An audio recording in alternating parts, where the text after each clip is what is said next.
السلام علیکم ورحمۃ اللہ وبرکاتہ نحمده ونصلی علی رسولہ الکریم اما بعد۔ آج کا سبق سن لیجئے۔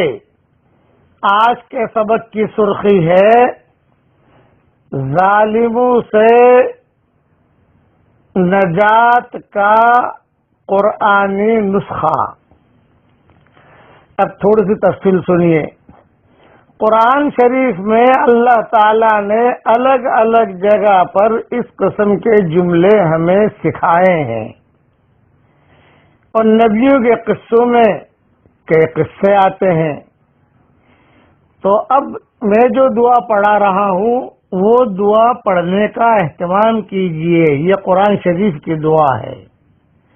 اس وقت میں دنیا میں مسلمان مظلوم ہے، اس میں کوئی شک نہیں ہے۔ ہر جگہ امت مسلمہ کے لوگ پریشان ہیں، کسی طریقے سے بھی پریشان ہوں۔ تو یہ قرآنی جو دعا ہے، اس دعا کے پڑھنے کا بہت اہتمام کریں۔ اللہ کی ذات سے امید ہے کہ اللہ تعالیٰ اس ظلم سے نجات دے گا، اور میں دعا کرتا ہوں کہ اے اللہ اس امت کو ظالم اور مظلوم بننے سے بچا لیجیے۔ ہم ظالم بھی نہ بنے، ہم مظلوم بھی نہ بنے، اور اس کے لیے نمازوں کا اہتمام، قرآن شریف کی تلاوت، دعاؤں کا اہتمام، معاشرت، معاملات، اخلاق، عبادات، ایمانیات، اس کو ٹھیک ٹھاک کرنا اور گناہوں کو چھوڑنا۔ نیکیاں کرنا تو بہت آسان ہے، گناہ چھوڑنا مشکل ہے۔ آج ہم نیکیاں تو کر لیتے ہیں لیکن گناہ نہیں چھوٹتے۔ غیبت جو کرتے ہیں وہ چلی رہی ہے، جھوٹ بولتے ہیں وہ چلی رہا ہے، بد نظری کرتے ہیں وہ چلی رہا ہے معاملہ، کسی کو دھوکہ دینا وہ چلی رہا ہے، بلکہ اس میں امپرومنٹ ہے، ترقی کر رہے ہیں، نیچے نہیں آ رہے، اوپر جا رہے ہیں، ہر گناہ کے اندر اوپر جا رہے ہیں۔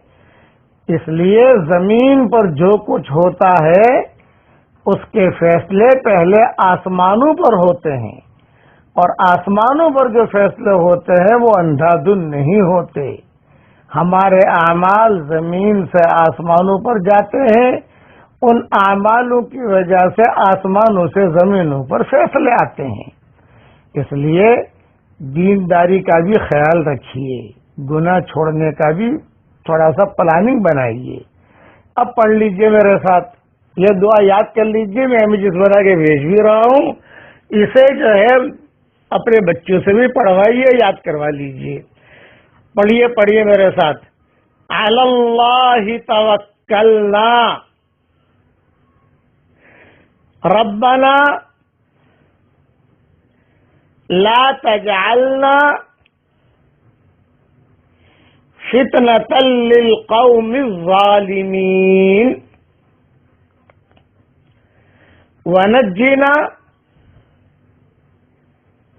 برحمتک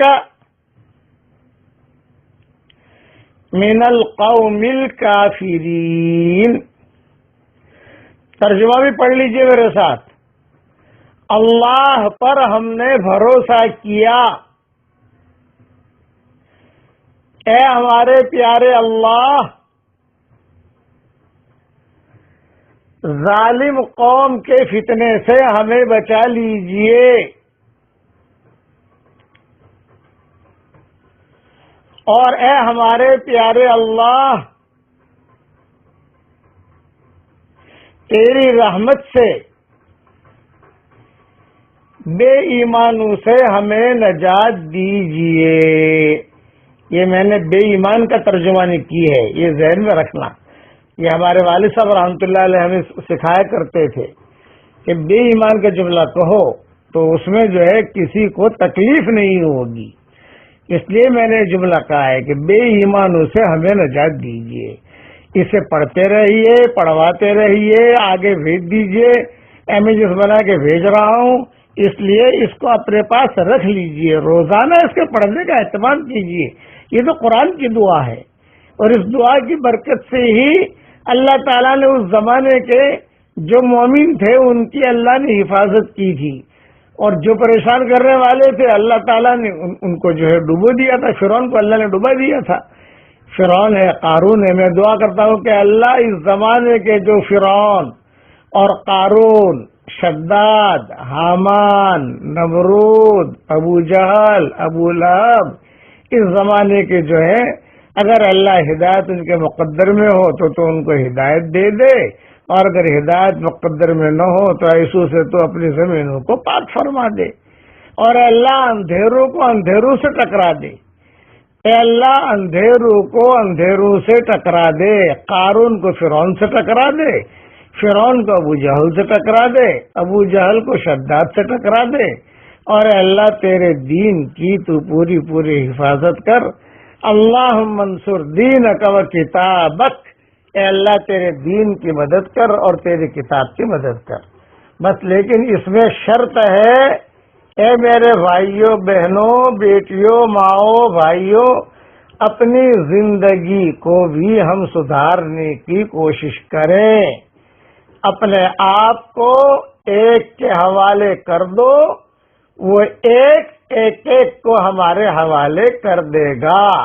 اللہ تعالی ہم سب کا ایمان مضبوط بنائے اور ہمارے ایمان کی، ہمارے عقیدے کی، ہمارے دین کی اللہ ہی حفاظت فرمائے. آمین.